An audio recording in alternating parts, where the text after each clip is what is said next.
Welcome to the Modern Athenas podcast with Sonia and Debbie, where we discuss how regular women became Athenas in their own time by working hard, persevering through the challenges in their lives, and contributing to a better world.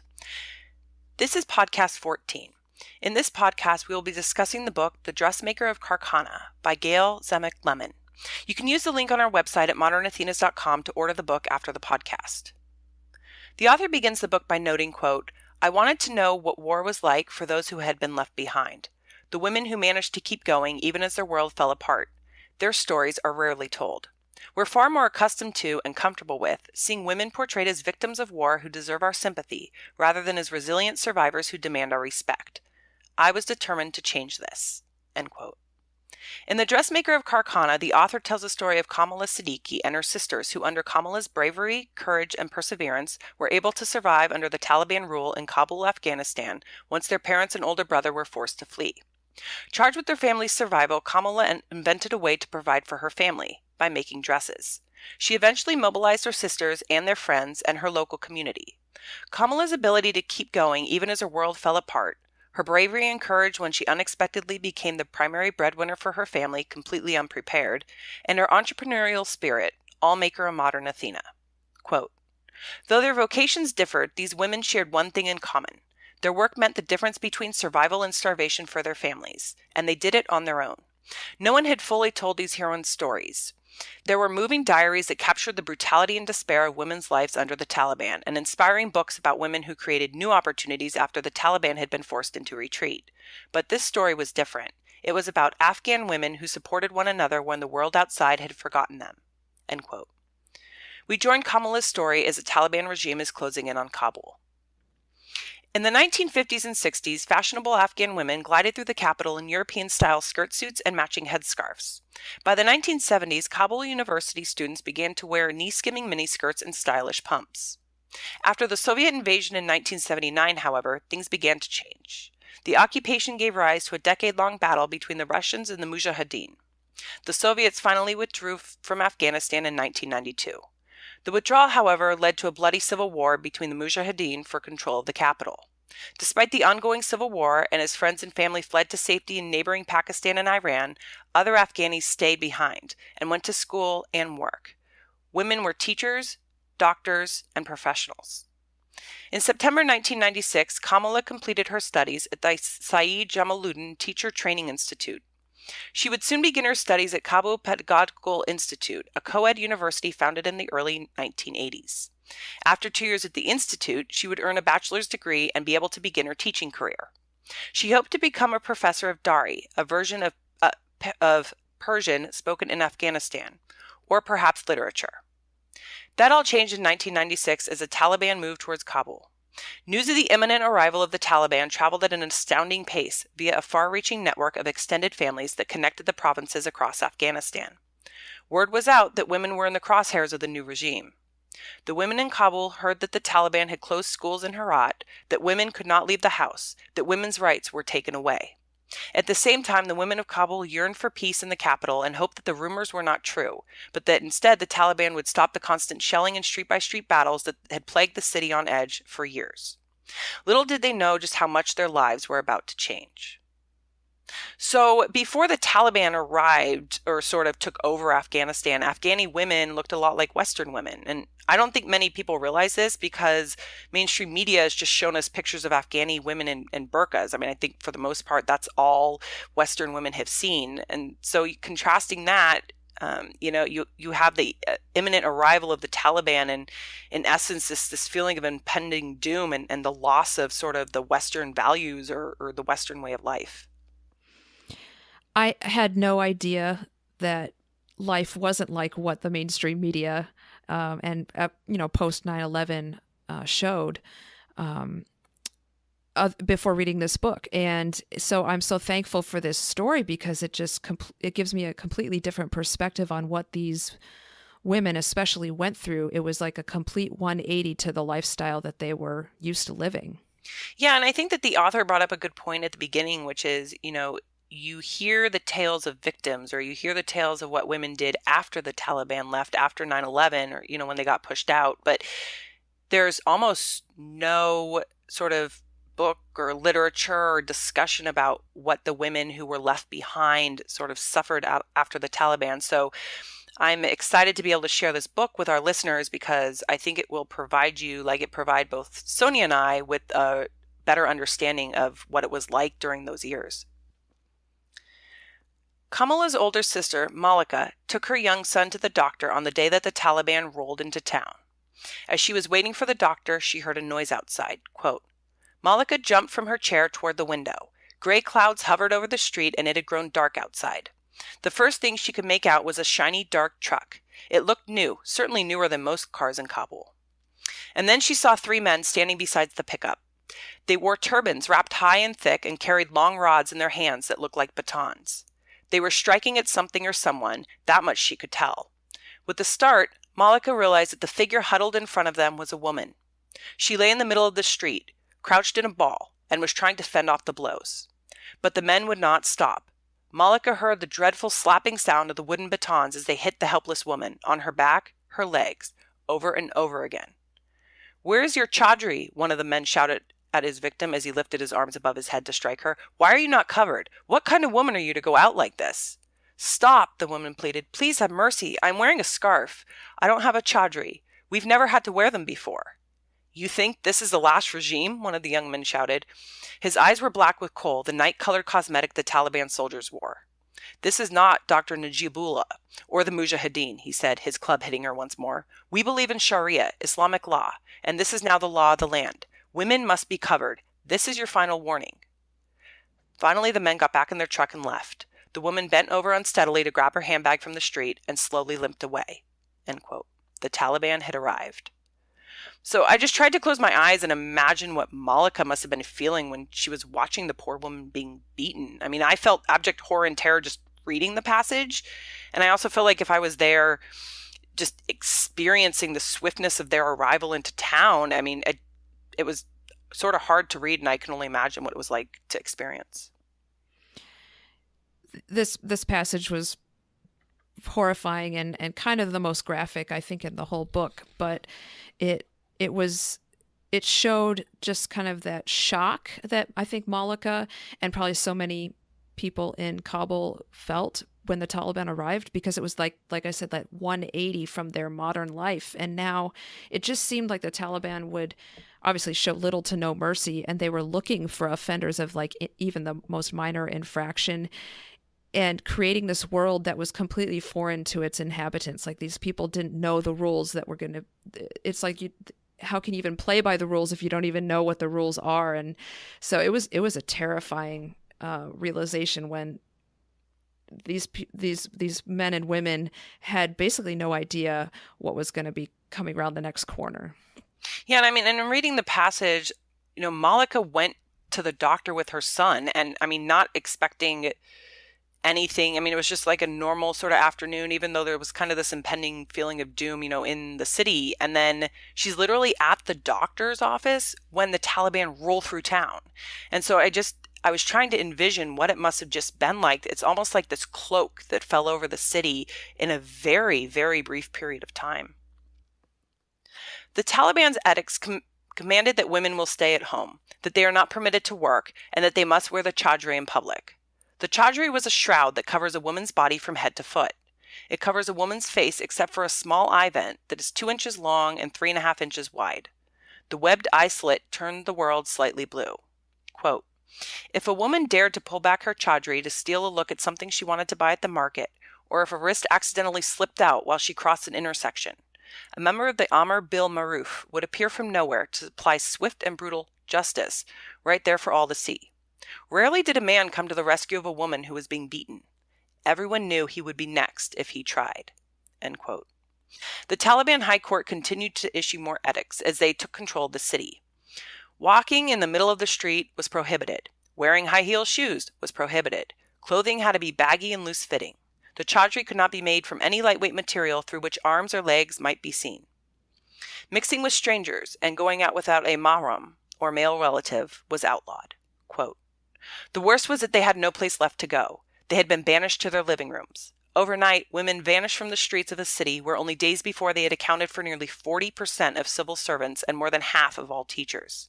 The impact was immediate and devastating, particularly for the 30,000 Kabul families that were said to be headed by widows. Many of these women had lost their husbands during the endless years of war, first with the Soviets and then with their own countrymen. Now they couldn't even work to support their families. End quote. So we have more vivid descriptions of the Taliban's just brutality as they took over. And I mean, I was trying to think of what it would have felt like to suddenly lose my freedom. I mean, there were professional women that, had careers and jobs, and overnight they were banished to their homes. And not only that, the men in their lives that were the ones that could lawfully go work or buy food or go out to public by themselves, a lot of them were gone. And the realization, and we'll find out a lot more how the Sidiqui family dealt with this, but the realization is that a lot of these families were destined to kind of starve because they couldn't leave the house for fear of, punishment, death, imprisonment, whatever the consequence would be. And it's like literally like their world must have just been shutting down. Yeah, and I was also, just thinking of the absolute fear I would have felt. Not knowing what's next, not knowing, what rule is going to come down next, not knowing, day to day what was going to happen. So now we learn a little bit more about the Sidiqui family. The Sidiqui family lived in Khair Khana, a northern suburb of Kabul. It was home to a large community of Tajiks, Afghanistan's second largest ethnic group. Like many Tajiks, Kamila's parents came from the northern part of Afghanistan. Southern Afghanistan was traditionally Pashtun. Kamila's father served in the Afghan army for more than 3 decades, and he moved his family to Kabul to give his 9 daughters the best possibility of education. When the Taliban arrived, Mr. Sidiqui was particularly distressed. He had moved his family to Kabul, and now the Taliban closed the girls' schools and forced them inside. He had also served under Dr. Najibullah and worked with Masood, a Panjshiri fighter who became the Taliban's biggest foe and still commanded enough forces to stop them from controlling the entire country. It was no longer safe for Mr. Sidiqui to remain in Kabul. The Taliban were going neighborhood by neighborhood, searching for fighting-age men as young as teenagers. They were stopped on the streets and forced to show their identification cards. If a young man hailed from the north, they faced the threat of immediate detention by the Taliban. Uzbeks, Hazaras, and Tajiks were targeted for mass detentions where they were either pressed into the Taliban service or forced to fight for the Taliban. Men and boys began to flee Kabul. They left behind a city of women and children with no one to support them and no way to support themselves. By the end of the 6th week of Taliban rule, Kamila's parents and her older brother Najid prepared to leave. Her parents would flee to Gulbahar, Mr. Sidiqui's hometown 45 miles north in Parwan. Mr. Sidiqui would go first and then have Kamila's mother follow. It was too dangerous for his daughters to travel through Taliban and Northern Alliance territory. Additionally, even if they could make it, they would be besieged by wedding proposals, and Mr. Sidiqui wanted his daughters to first finish their education. The night before he left, the family prepared for his journey, packing food and a few necessary items. Kamila's father towered over Kamila, and he quietly and solemnly commanded her to be strong and support her mother. Quote, "They all need you, the girls especially, and I am counting on you to guide them and be their example." Kamila held back tears. "I don't think this will be over soon. It may even take years. But I'm sure you will be a good leader for your sisters, and I know you will make me proud just as you always have." End quote. Kamila's mother followed Mr. Sidiqui some months later. Her brother Najib also left, fleeing to Pakistan. So what I found just, to add to the threat and the fear and the just terror of the situation. Now Kamila's parents are leaving her, and she's like a teenager, and her father is basically leaving her in charge. And what an incredible weight it was placed on her shoulders. Yeah, and I was also thinking about what he must have been feeling like to have to leave with his wife and then leave his daughters behind because it was too dangerous for them to travel. So he was faced with this no-win situation. Either he stayed and likely have been arrested and detained and maybe killed, or he could attempt to get north with his wife and get into, Northern Alliance territory and sort of hide out almost. But then he had to leave all his daughters behind. And, it's, I was just thinking with both, and also the brother, the same thing, right? He's fleeing out because what happened was when the Taliban came in and, either it was identification cards and they detain you, or identification cards and they basically draft you into service. So if you can envision, as was described in the book, just a city of just women and children, because all of the men have either fled, detained, pushed into service, and they can't move their wives, their mothers, their daughters. They can't get them out of the city. Well, and Mr. Sidiqui clearly just adored his daughters. Like, he wanted them to have an education, and what a blow to that family that when the Taliban came in, I mean, one of the things that, Mr. Sidiqui and his family cherished most was education. And we'll hear more about how the girls kind of try to gain some of that back, even under Taliban rule. But it must have been just, almost like ripping his heart out just to be knowing he had to leave, but it was really the best thing, and being terrified of what might happen to his family. Yeah, and I mean, I also was just thinking about the fact that, overnight, I mean, she was going to be a teacher, and overnight her schools was shut down. All the girls' schools were shut down. They were completely just shut out of continuing their education. And so now we're going to hear a little bit about what they tried to do to sort of cope with the loss of going to school. To overcome the boredom of sitting at home all day, the Sidiqui girls began to read. After they were through their own books, Kamila suggested that they have a friend who lived 2 doors down bring over some new books for them to read, and in exchange they would share their books with the neighbor. She discussed the idea with her sister Salman. Quote, "With that conversation began the girls' semi-regular neighborhood book swap. Every few days, a handful of girls from the northeast section of Khair Khana would stop by the Sidiqui home to drop off books they had finished and to pick up new ones. Kamila's sitting room became an informal trading floor. Girls from the neighborhood came by every day, and they all sat together in a circle, snacking on chai and pistachios and sharing their passion for the authors they loved, egging each other on to read their favorites." End quote. Both Kamila and Salman loved the famous Persian poets, including the lyrical poet Hafiz, born in 1315 in the southern Iranian city of Shiraz. The girls took to reading the stanzas aloud. The poems were from a book entitled Poems from the Divan of Hafiz by Gertrude Lothian Bell. So here we're reading about Kamila and her sisters in Afghanistan just after the Taliban's taken over, and here comes an appearance of Gertrude Bell, who we talked about in podcast 9. So it's this sort of interesting connection between, all of these strong women. And, the idea of the Kamila had to do this book swap is pretty ingenious. They were bored. They had nothing to do. They couldn't play music. They couldn't go outside. There's no internet to talk to friends, or, no cell phones. And so, she thought this up, so that they could entertain themselves and, keep this sort of close-knit community. This really showcases kind of their creativity within kind of these confines of their living room, and kind of this, how they managed to balance, like, they've had pretty fiery spirits and this thirst for knowledge, but this strength and this discipline to carry out these creative endeavors, which we'll see unfold as they try to start a business. Yeah, you definitely see that their spirit is starting to emerge as sort of this cloak of darkness is coming down. Well, and it's so neat that Gertrude Bell shows up again, and we talked about how she's very brave and a genuine person, and I think that there's more similarities to Kamila and Gertrude than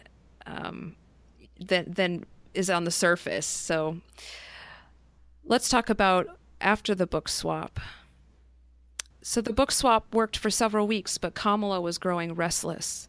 She had heard that women were finding new ways to work, such as running schools in their houses. But the political situation was so unstable that most women waited it out indoors. Quote, and things would have to change. There were too many widows who needed to support themselves and their families, and too many girls who were hungry for education. Frustration was growing as the economy imploded under a yoke of mismanagement, war, and neglect. Foreign aid in the form of subsidized wheat distributions had become critical to helping Kabul feed itself. The whole city now qualified as vulnerable in the aid vernacular. The situation was quickly becoming unbearable, end quote. Kamila's family was more fortunate because her father had stashed away some savings from his army money, and he was also receiving rent from a nearby apartment that he owned. But Kamila watched with great anxiety as the family's resources grew thinner. Her brothers went shopping less frequently and brought home less groceries and supplies when they did go shopping. Money was beginning to run out. So here we see, in the face of like this new violent law, oppressive life, and now kind of diminishing rations, the tests are starting to come for Kamila and her family. Will they kind of succumb to this, or will they find a way to survive? Yeah, and I was just, as I was reading this, I was sort of sympathizing with this anxiety that Kamila was starting to build in her, right? I mean, the money that they were using was her father's money. There was no money stream that was coming in anymore. And without a stream coming in, how do you buy the basic necessities of life? And even if you could buy them, the resource stream of the, sort of all of the food and sort of necessary household items was drying up because the foreign aid was barely getting through. Kamila's older sister, Malika, in addition to being a teacher, was a talented and sought-after seamstress. Women from her neighborhood in Kardi Parwan loved her work so much that it brought in nearly as much income as her teaching salary had. Quote, "That's it," Kamila thought, "I'll become a seamstress." There were many positives. She could do the work in her living room, her sisters could help, and most important of all, she had seen for herself at Lycée Miriam that the market for clothing remained strong. Even with the Taliban in power and the economy collapsing, women would still need simple dresses. As long as she kept quiet and didn't attract unnecessary attention, the risks should be manageable. End quote. The only problem was that Kamila did not know how to sew. A few days later, she set out for Malika's house without being accompanied by her brother, Rahim, who was still in school. Kamila saw that the city looked like it had been evacuated. She managed to get on a bus, which was now segregated so that women sat in the back and men in the front. Quote, "Stepping onto the street, she walked down Kardi Parwan's main boulevard until she arrived at Malika's narrow lane. Once there, she exhaled fully for the first time since she had left Khair Khana. She hadn't realized how nervous she'd been." End quote. After Kamila pitched her idea to Malika, Malika agreed to teach her sister how to sew, on the condition that she'd never come again without being accompanied, never come if it would mean being caught in the streets during prayer, and that she would not speak to strangers, because you never knew when the Taliban was listening. That afternoon, Malika taught Kamila how to sew. By the end of the day, Kamila was headed home with a blue dress that she had sewn. So here we really start to see Kamila's determination and her fearlessness appear. And she took this incredible risk, sort of setting out to her sister's house without her brother in tow. And it wasn't a small risk because the religious police were prevalent and ruthless. So if she had been caught, beaten, she could have been imprisoned. And then during this, she also figures out that being a seamstress is something that she could learn and perhaps make a living off of, like her older sister was. So here we start to sort of see the very beginnings of what's going to become her income stream. Kamila is very resourceful, and she has this boldness about her that we see, walking out into these neighborhoods without her brother, which now is outlawed. It's incredible, and yet she balances, and somehow she exploits that kind of boldness all the way to the edge, and still within these like disciplined confines of this new oppressive society that they have to live within. And she becomes really, I would say, rather masterful at how to kind of live in that environment. And I'm totally in awe of how she just knew that she had to do something, and she knew that seamstress seemed to be the right vocation, but she didn't know how to sew. So she figured it out, and she's seemed like a very practical person too. Yeah, and Rahim, her brother, was very young. Because again, remember that all of the men sort of a fighting age were either fled, imprisoned, or sort of conscripted into fighting with the Taliban. So it wasn't as though there were, a lot of men around. And what the description of, sort of the city was evacuated because, women couldn't go out on the street and there were no men. And all the pressure that was also on her younger brother Rahim to do the shopping and to basically be his sister's escort whenever they wanted to leave the house. And I was thinking of Kamila, what it must have been like to have to take her younger brother in tow as he was kind of in charge of her when they were out of the house. Yeah, there's just a whole lot of incredibly heavy responsibility on all of these young people, really. And it's I think about myself at that age and what would I have done, but I'm very thankful that I didn't have to have that type of responsibility, but they rise to the occasion. So let's hear a little bit about Kamila's business. When Kamila arrived home, her sister Saman admired the dress. Kamila told her that she was going to go to Lycée Mariam Bazaar the next day to sell the dress and show the tailors what she could do. Then she told Saman she would see if one of the shops would place some orders so that Kamila could make and sell more dresses. Saman expressed to Kamila that she was worried about Kamila traveling to the bazaar because of the Taliban. If she was seen speaking to a non-male relative or if she removed her chaudhry to look at the fabric, she could be beaten. Kamila was not fazed. Quote, everyone in the family knew that Kamila was not easily moved. Her strong will and determination were famous among the Sidiqui clan. Once she had committed herself to an idea, she wouldn't let go, regardless of the danger. End quote. That night, Najib left for Pakistan. Kamila realized she really was in charge now, and she had to act like it. Kamila realized how desperately the girls needed something else to focus on. They didn't just need income, they needed a purpose. She simply had to make a success of her dressmaking business. Rahim, all of 13 years old, accompanied Kamila the next day to the bazaar. They found a shop that sold dresses. Kamila took her blue dress in and asked the shopkeeper if she could sell it to him. Rahim kept a lookout for any Taliban. It was risky for the shopkeeper to talk to Kamila, and for Kamila to talk to the shopkeeper. After examining her dress, he agreed to take it.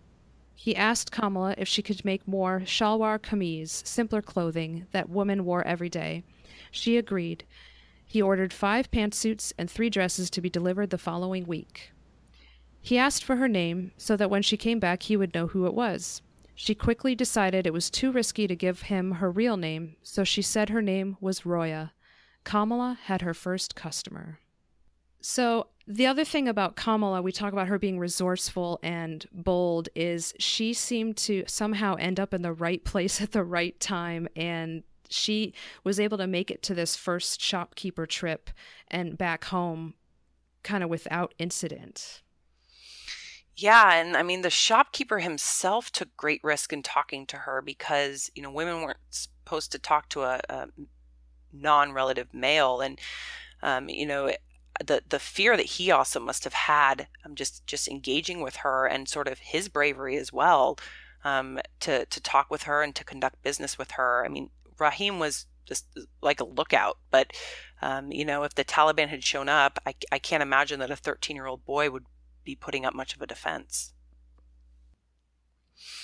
When Kamila arrived home, she relayed the story of her and Rahim's trip to the market. Quote, Kamila recounted the story, explaining how her false identity would protect both her and Mehrab, the shopkeeper. He wouldn't be able to identify her should the Taliban ever question him for speaking to, or much worse, doing business with a woman at the bazaar. No one at Lycée Miriam would ever see Kamila's face under the chaudhry, and none of their neighbors had ever heard of Roya. She was safe, at least for now, and she urged her sisters to remember to call her Roya if they ever accompanied her to the market. Kamila/Roya felt relieved to see that her sisters understood the need for her alias, and she appreciated the look of respect they showed her for her quick and smart thinking on the spot. Malika would be proud, Kamila thought, smiling inwardly. End quote. That night, Rahib came home to tell Kamila and Malika and her infant twins and 4-year-old son were all going to move in the next day to Kamila's house. Quote, "Every time I think things are bad, something happens and we get through it," Kamila thought to herself. "Father was right. We just have to keep doing our part and everything will be okay. God is watching out for us." End quote. I mean, just keep doing our part and everything will be okay. She had such faith that things were going to work out even under this horrible conditions that they were having to live in. And, I think for people, under those type of circumstances of any sort of horrible situation, you got to hold on to something, whether that's religion or, your faith in the beyond or your faith in, that all things at the end will work out. Whatever it is, you got to hold on to it. And we start to see Kamila's faith in herself and in God really support her while she was doing these very brave, dangerous, and sort of courageous things. It seemed like Kamila's kind of bravery and faith walked hand in hand. And, I was thinking about what is bravery? And it really seemed to be, it was kind of a combination of, in her case, action in the face of like potential and real harm. But she was almost never reckless, as she kind of, she started to figure out the system that she had to live within. She became more and more calculated, but you're totally right. Her faith was very steadfast and something that she looked to for that optimism that she needed in order to really guide her family in a positive direction amidst this just evil and horror. Yeah, and she always walked this really fine line between calculated and reckless. And I mean, what a tight little space to navigate in. And choosing a different name, I mean, that was ingenious in the moment. And it ended up really protecting her and her family because, like she said, no one in the neighborhood knew Arroya, and the shopkeeper didn't know a Kamila. So it would be really hard if anyone was questioned to identify her. So again, there she is, kind of walking that tightrope. The next day, Kamila immediately began to teach her sisters how to sew. If they were to get the dresses and pantsuits back to Mehrab by next week's deadline, they would have to work together and have to work quickly. Kamila asked Malika to check the sisters' sewing and beading work. Once Malika pronounced them good, Kamila packaged them up and readied them for Mehrab. They would barely make that week's deadline. When Mehrab inspected the dresses and pantsuits, he was satisfied with their quality, but offered Kamila some suggestions on what he would like to see for the next set of clothing. He gave Kamila an envelope filled with Afghani, enough to buy the family flour and groceries for a week. She wanted to jump up and down right then and there, but managed to keep her composure. Mehrab ordered 3 more pantsuits for the following week. On their way out of the bazaar, Kamila noticed a small side street. Rahim's classmate had told him about a family friend who ran a tailoring shop nearby the street. Kamila headed down the walkway with her brother in tow. After looking at one of her dresses, Ali, the shopkeeper, ordered 6 dresses and 4 pantsuits. He asked for some details to be changed on the dresses, and Kamila committed his request to memory. He also asked Kamila if she could make wedding dresses. When she said yes, Ali ordered 3 dresses. So Kamila got her sisters sort of mobilized very quickly, and she kind of had figured out, she can't do it on her own, and there was sort of this prime little labor pool at home that could help her out. And then she went back to the market and, gave them Mehrab the ones she had made, gets another order, and then has this like moment of, again, sort of walking that fine line between calculated and careless, and goes down this side street that, Rahim's classmate had told him about, and meets with this other tailor and manages to get more business. So you're starting to see her already growing what was originally just sort of I hope I can make enough money to live. Yeah, it was almost as if she was gaining momentum and almost accelerating at the same time, and all the while keeping her eyes out for that next opportunity that would provide room for growth. And I have to keep reminding myself she's only a teenager. And I mean, she learns so quickly. She has these valuable instincts to where these new potential opportunities will be, and kind of this steadfast commitment to making this business work. And she's clearly emerging as, a pretty strong leader for her family, but I just have to keep reminding myself she's only a teenager, and it's incredible.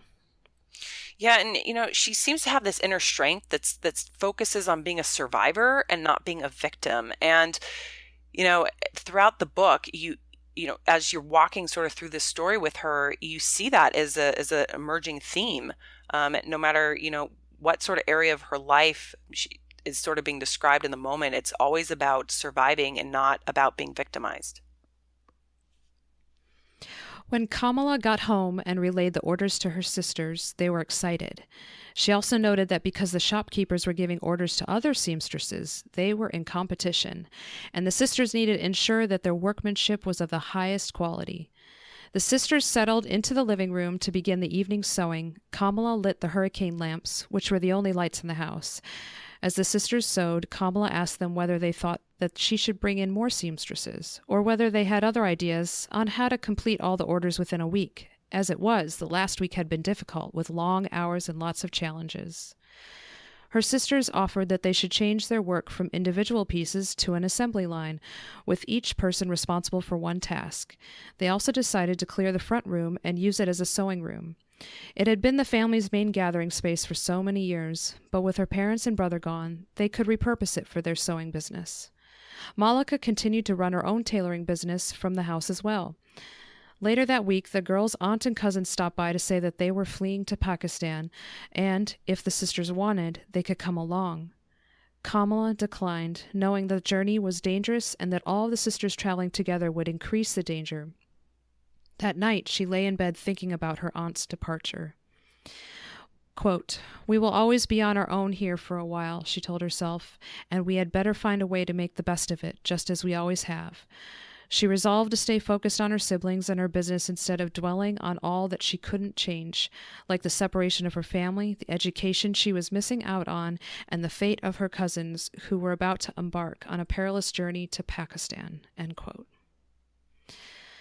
I was learning a lot from Kamala as she's kind of building this business and how she quickly sets these standards. She realized the highest quality was needed because they were in competition, but at the same time, she doesn't just lay down the path to how they're going to achieve that. She kind of opens up the lines of communication with her sisters to gain their input and really seek their wisdom as to how they can ensure the highest quality.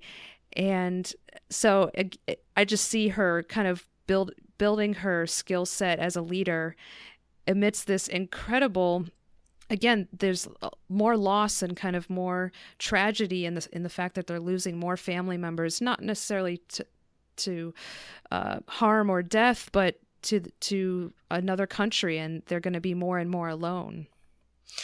Yeah, and as you were just mentioning, she's starting to emerge. Her leadership is starting to emerge. Her father had basically left her in charge, but at the beginning, I mean, how hard it must have been for her just day in and day out to just even function and to try and kind of find her way. And as you start to see, she's assembling her sisters.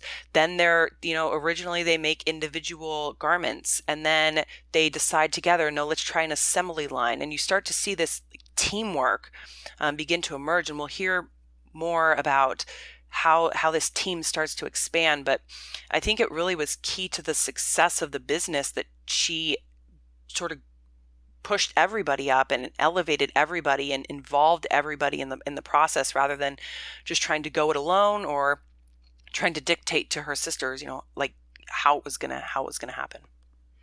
Well, and I think amidst putting on kind of this strong face for the family, which I think was very natural for her, she was trying to process all of this that was happening, and it seemed like she was doing that alone. Kind of, she lay in bed thinking about her aunt's departure, and there's a long list of things she was thinking about, but she decided that she was going to stay focused instead of dwelling on the things that she couldn't change. And that's a difficult thing to do, but that just showcases her kind of survivor spirit that is so strong.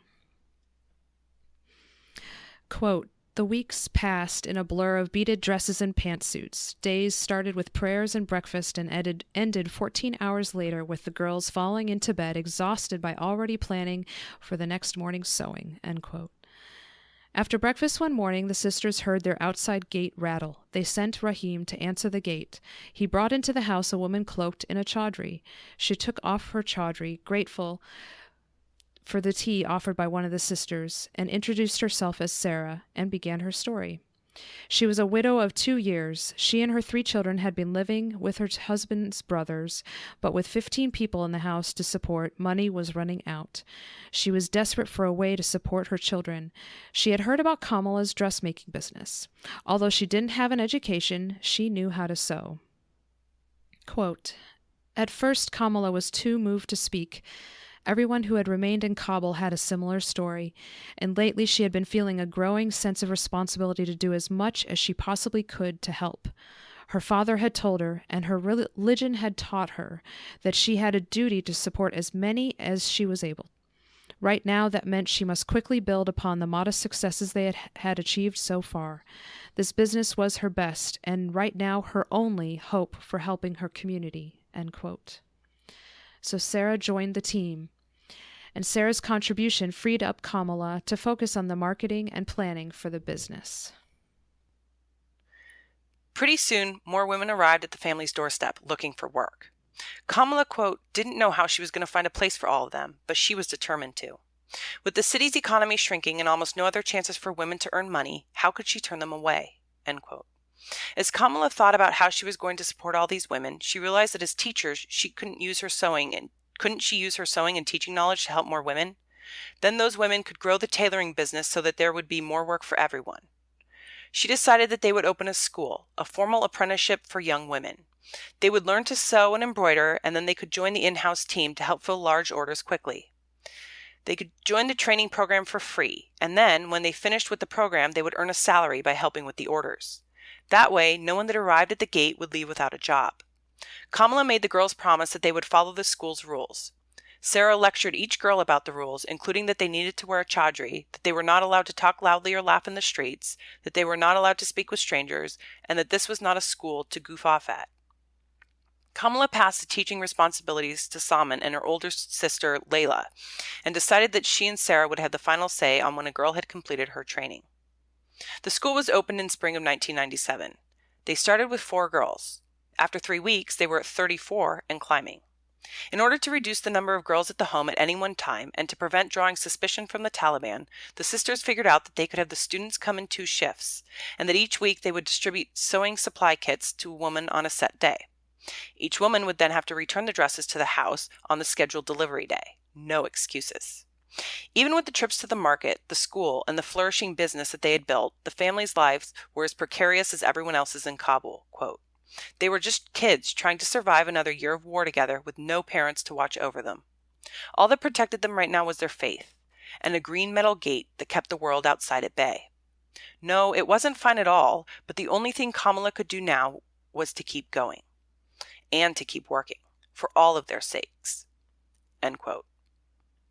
So I have to be honest, I was reading this and thinking, how did she ever think of this? I mean, she'd become not only a businesswoman and a leader, but here she is starting to delegate responsibility downwards to others and out. And in doing so, she's able to expand sort of her capacity of her business. And all of this without her parents to sort of guide her and mentor her.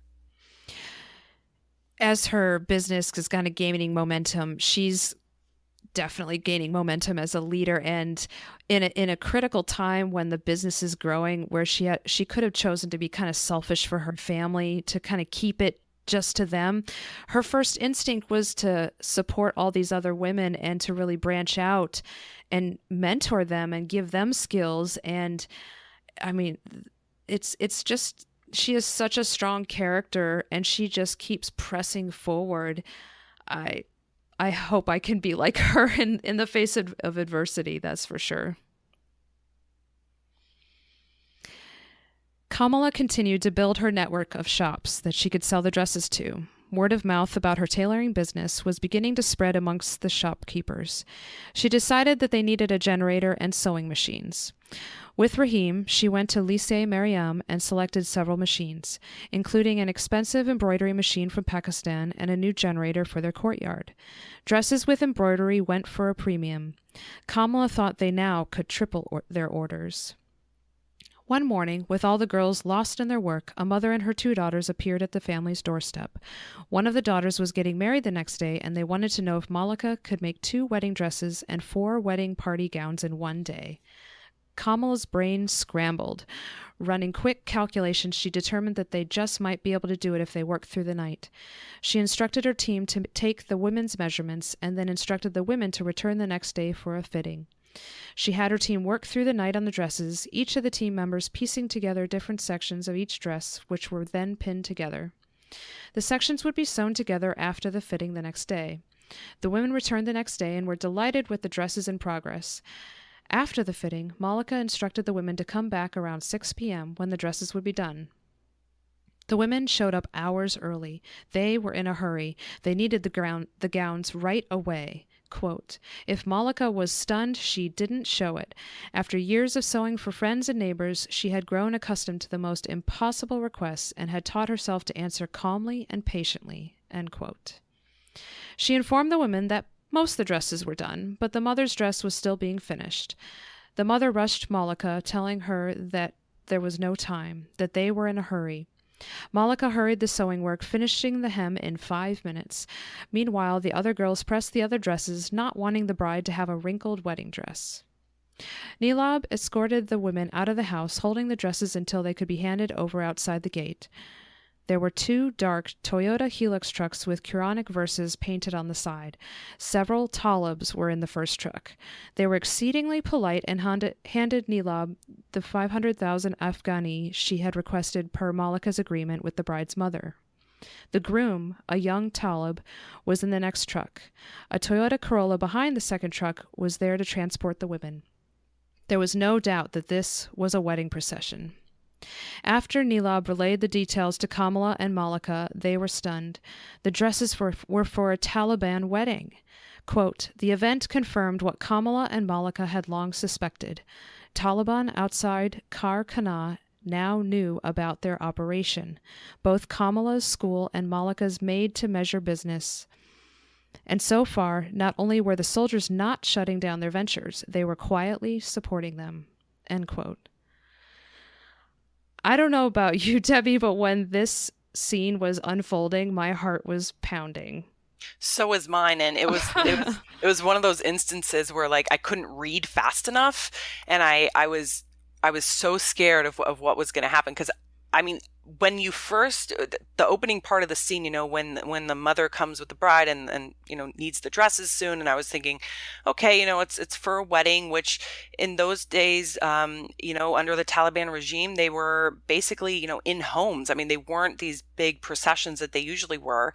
And then the next day, they're sort of the shoe drops, and they walk out the door, and there's this Taliban wedding procession, and I can't imagine what Kamila must have felt like when she heard about it. I guess for her, there was some probably relief that, the Taliban knew and they weren't shutting her down. And at the same time, probably just this terror of the Taliban knew. Well, and Malika, her older sister, who, she's another incredibly strong character, and just her ability to kind of just stay calm throughout the whole process when the mother was like really pressing them to finish, and they were probably so stunned that they weren't able to react at all. But I think what this speaks about their work is that commitment to high standards and reliability, professional and discretion, it really worked for them even in this environment. I mean, the fact that they say that the Taliban, were quietly supporting them, it's kind of remarkable, and that really contributed to their survival, I think. Yeah, and I think that, again, it just goes to show that humanity transcends horror. And, you've got this just crushing regime that they're living under, and yet here you have this moment of humanity between both the oppressed and the oppressor. A few months earlier, two girls whose family were Pashtuns from the south had come to join the school. It was suspected that the girl's father was working for the Taliban. One day after the wedding party incident, one of the girls asked to speak to Kamila privately to relay a message from her father. Quote, "He asked me to please tell Kamila Jan that I know that she has a business, and that I know she is an honorable woman whose work is helping families in Khair Khana. She should please be careful to make certain that no men come to the house, ever.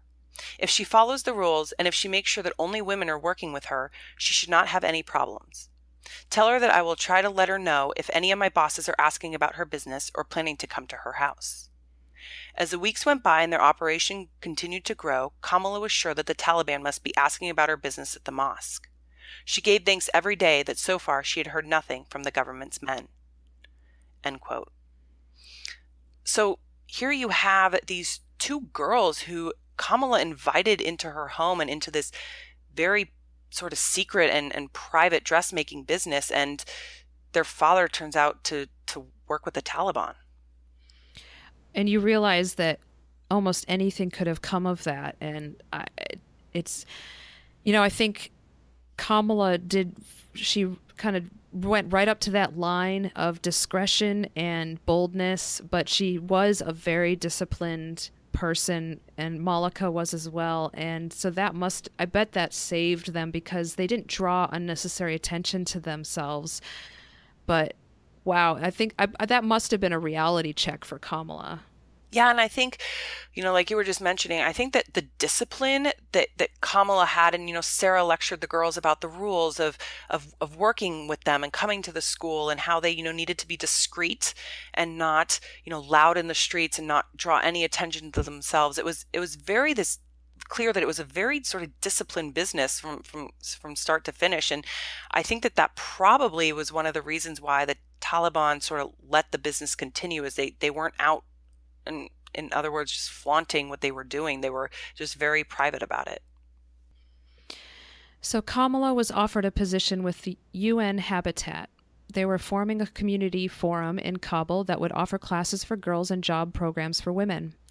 Malika, however, was not impressed with the offer. For starters, it was very dangerous to be working for an international organization. Second, if Kamala was working with the UN, who was going to run the business? Kamala, however, was not fazed and agreed to take the position in the community forum. She was paid $10 a month. She taught a class on the Holy Quran and ran tailoring programs for women. Saman and Layla took over the day-to-day management of the business.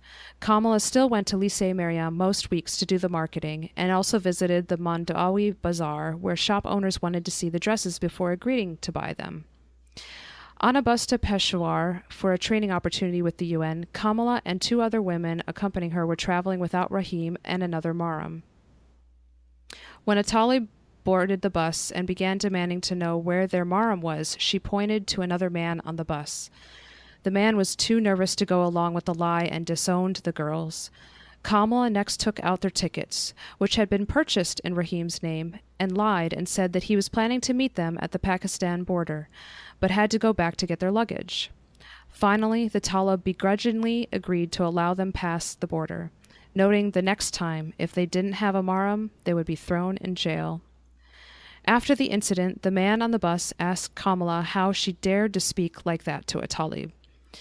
Quote, "If I didn't speak to him like a brother," Kamala replied, "he would have been sure we were guilty of doing something wrong, which we were not. You are like my family, and we are only trying to work on our family's behalf. If I did not explain myself, there could have been problems for you and me and Rahim."